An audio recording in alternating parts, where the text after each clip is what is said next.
Hoe kom ek uit die wurggreep van sonde? Nommer 1, ek moet beslissende aksie neem. Dawid skryf, Psalm 51, nadat hy gevang is met Batseba, wel, wees my genadig, o God, in die troue liefde, wis my oortredinge uit, in u groot barmhartigheid, was my skoon van my skuld, reinig my van sonde. Ja, my oortreding ken ek, en van my sonde bly ek altyd bewus.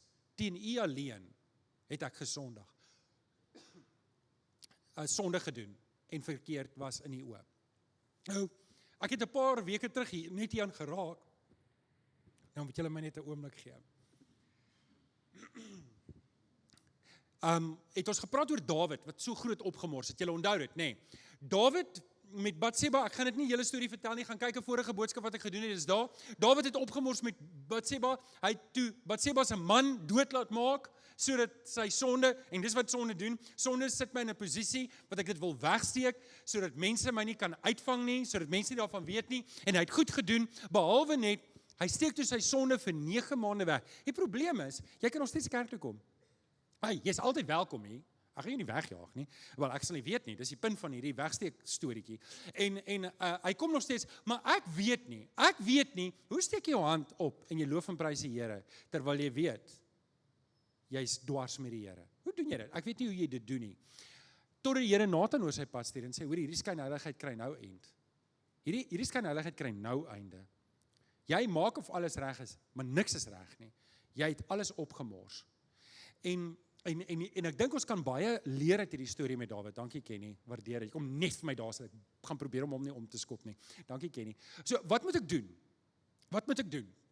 Wel, ek moenie wag vir Nathan nie. Ek wil jou mooi vra. Dalk is al sonde in jou lewe. Dalk is dit nog nie in 'n wurggreep nie, maar dit is baie vinnig op pad soontoe. Ek wil jou mooi vra.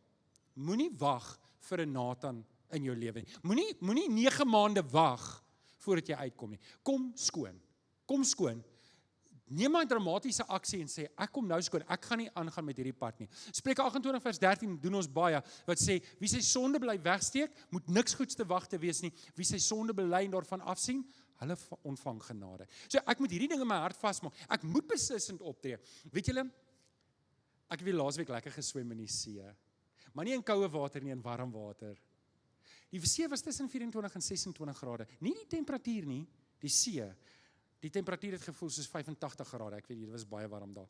Maar ek het so 'n paar keer het ek so 'n bietjie dieper ingeswem en dan voel ek hoe plikkie stroom aan jy. Ek weet nie wie van julle was al in die moeilikheid in die see nie. Wie van julle was al in die moeilikheid in die see? Dis 'n aaklige gevoel, daai spartel, daai swem en elke keer as die golf jou optel, dan trek jy jou 'n bietjie dieper en dan sit jy jou 'n bietjie dieper neer tot jy voete naderhand nie met die grond raak en dan begin jy dink, is dit? Gaan ek vandag hier verdrink? En jy kom op 'n punt wat jy jouself nie kan red nie. En dit kan wees dat jy vanoggend hier sit en jy hou jou sonde geheim want jy dink jy kan dit alleen regkry. En dis 'n leuen van Satan. Iemand wat verdrink kan homself nie red nie. Hy het iemand anders nodig. En dis hoekom Johannes sê, bid vir die wat julle sien sonde doen. Daar was 'n openheid om te sê, hoorie broer, ons sien jy kry swaar. Kom ons bid vir jou. Kom ons lê vir jou hande op. Kom ons hou jou verantwoordelikheid. Kom ons stap. Almal van ons het iemand nodig om ons hand te vat wanneer ons deur daai dip gaan in ons lewe om ons uit te help. En as ek en jy, want partykeer big boys don't cry, cowboys don't cry. Julle ken mos daai ding. Ek weet nie wat sê hulle vir vrouens nie. Julle is bietjie gemakliker. Ek sien julle kloek makliker en praat makliker uit oor goeters, maar ons mans is ons anders. Dis dalk tyd om nou te sê, ek moet loskom hier. Ek moet loskom. Dit was nou genoeg.